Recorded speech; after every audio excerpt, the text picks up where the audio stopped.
and great passers. So I see the comparison there. And it is interesting to see if she follows the career of Larry Bird, where he gets 3 MVPs in a row and 3 titles. Watching her grow throughout the process, watching her get better. Looking forward to actually being able to cheer for her now.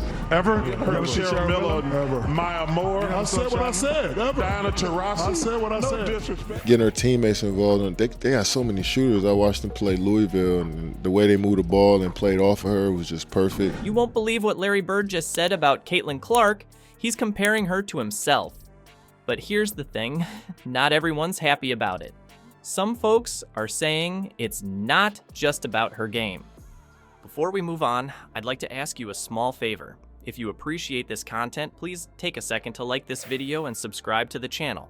Over 98% of you watch the videos without subscribing. It costs you nothing, but it makes a huge difference to us.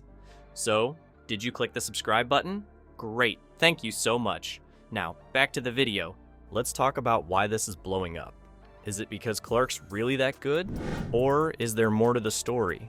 We're diving into the race debate that's taking over basketball right now. Trust me, you need to hear this. Caitlin is the most popular WNBA player, but she's not the best at this time. Just like Larry and I were not the best when we entered. You know what's crazy? Larry Bird doesn't just throw compliments around. The guy's a basketball legend, known for his brutal honesty and competitive fire. So when he starts praising someone, you better believe it's a big deal. For myself, like coming in, right off my college season and then coming right to the WNBA, having that reset has been something that I probably haven't had in like a year. 14th win for the Fever. I had this been in a long time. All right, we keep moving forward. Y'all should be thanking that girl for getting y'all ass private charters, all the money and visibility she bringing to the WNBA. Let's talk about what Bird actually said about Clark. He didn't just say she was good, he went all in. Bird called her as good as any player I've ever seen coming into the league. That's not just high praise, that's putting her on the same level as some of the greatest to ever step on the court. But here's the thing, Bird's praise isn't just about skills. He's talking about impact.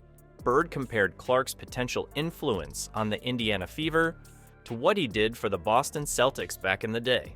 That's huge. We're talking about a guy who turned a struggling franchise into a dynasty. Bird said, "She'll do for the Fever what I did for the Celtics." Think about that for a second. He's saying Clark has the potential to completely transform a team, to make them relevant again. And he's not just talking about winning games. He's talking about changing the whole culture of a franchise. Now, let's break down what Clark's done so far. In her rookie season, she's been absolutely insane. She's averaging over 20 points per game, dishing out assists like they're going out of style, and breaking records left and right. She set the WNBA record for most three-pointers in a single game with 8. And get this, she became the first WNBA player ever to record a triple-double in their first 4 games. But it's not just the stats. It's the way Clark plays the game. She's got this swagger, this confidence that you just can't teach. She's making no-look passes, hitting deep threes, and playing with a joy that's infectious. People are tuning in just to watch her play. We became the best later on by our play. Caitlin still has to play great to become the best WNBA player. So why is Bird's cosign such a big deal? Because he's not just talking about Clark being a great player. He's talking about her being a game changer. Bird sees in Clark the potential to elevate the entire WNBA. He's saying she could do for women's basketball what he did for the NBA in the 80s. A team that likes each other, they play harder for each other, they sacrifice for each other. I believe that with my whole heart. I mean, I'm just really happy for this organization, obviously. I mean, look at these fans, they're incredible. So if it wasn't for them, I don't know if they'd be here. But it seems like everything is going to be great for her because she's a great talent. She seems like a great gal. I hope she turns that franchise around. Make it more exciting, more popular, and bring in a whole new audience. Bird sees Clark changing the game like he did in the Yachties. He's not just praising her skills, he's predicting a seismic shift in the sport. When a legend like Bird says something like that, people listen. It's not just hype, it's a recognition of true greatness. But here's where things get complicated. Not everyone's happy about this comparison. Some people are questioning whether Clark deserves all this attention. They're asking if there's more to the story than just her incredible talent. And that's where things start to get really interesting. Picture this. A rookie takes the league by storm, breaking records left and right. Sounds like a dream, right? But what if I told you that dream is turning into a nightmare for some? The praise for Caitlin Clark is getting pushback, and it's coming from places you'd never expect. Is there something deeper going on here? Imagine this. A white player gets praised, and suddenly everyone's talking about race. It's not just whispers anymore. It's a full-blown debate that's rocking the WNBA. Some people are saying Clark is overhyped because she's white. Made an effort to get up and put pressure on people. They're fast, I know, but if we can continue to do that, that's just gonna have to be a habit. Hasn't just been rapidly approaching, it's been blinding. Led by one of the best rookie seasons in league history by Caitlin Clark. And then her just confidence, you can't help but watch when she plays, where she's shooting from, the range, the confidence, the flair, like she's a performer. They're questioning if her talent alone is behind all this attention. But here's where it gets real. It's not just random folks on social media stirring the pot. Even WNBA stars are weighing in, and what they're saying is pretty shocking. Aja Wilson, a superstar for the Las Vegas Aces, didn't hold back. She straight up said, "I think it's a huge thing. And I think a lot of people may say it's not about black and white, but to me, it is." Wilson's not just talking about the game. She's talking about the whole business of basketball. She pointed out how hard it is for black women to be seen as marketable in the sport. Wilson said, "It doesn't matter how hard I work. We're still going to be swept underneath the rug." That's a pretty heavy statement from one of the league's biggest stars. Now let's talk money. Clark just signed a massive deal with Nike. We're talking $28 million over 8 years.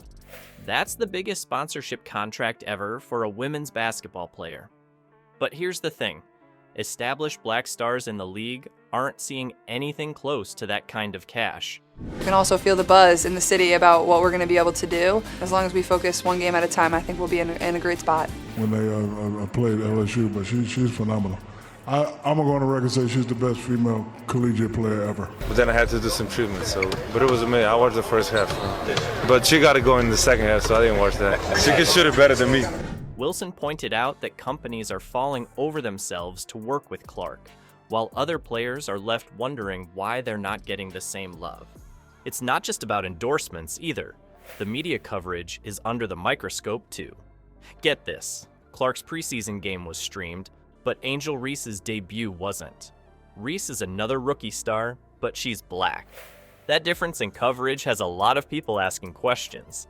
So is this really about race, or is Clark just that good? It's complicated. Victoria Jackson, a sports historian, says it's a bit of both. She pointed out that Clark's on-court style and the rivalries she's created have captivated audiences.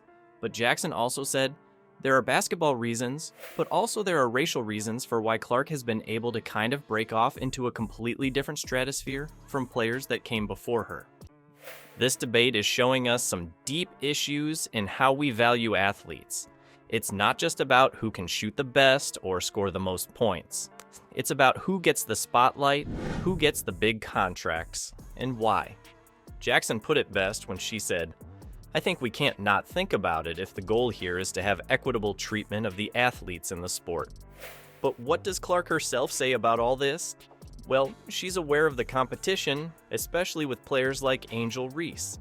Clark said, "I think Angel would say the same, like it's not just us in women's basketball. That's not the only competitive thing about where our game is at, and that's what makes it so good." That's how skilled you are. It's the other end that y'all gotta start taking way more pride in and understand like that is gonna win us games. For the first time since 2016, this team has clinched a playoff spot. You guys learned about it last night. Both Caitlin, Angel, and Brink, who plays for my Sparks, they made the WNBA better. They're going to be tested. But is acknowledging the competition enough? Or is there more Clark needs to address?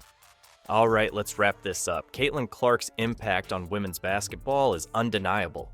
She's not just putting up crazy numbers, she's changing the whole conversation around the sport. watching her grow throughout the process, watching her get better. Looking forward to actually being able to cheer for her now. Ever heard Cheryl Miller, Maya Moore? I said what I said. Ever. Diana Taurasi? I said what I said. No disrespect. But this debate shows we've still got a long way to go when it comes to race and representation in sports. Here's the thing. We can't ignore the racial aspects of this situation. The differences in endorsements and media coverage between Clark and her black counterparts are real. It's not about taking anything away from Clark's talent, but about making sure everyone gets a fair shot at the spotlight. So what do you think? Is Clark really changing the game like Bird says? Or is race playing a bigger role than we want to admit? The answer might be a bit of both. One thing's for sure, if we want women's basketball to keep growing, we need to support all its stars, not just the ones who fit a certain mold.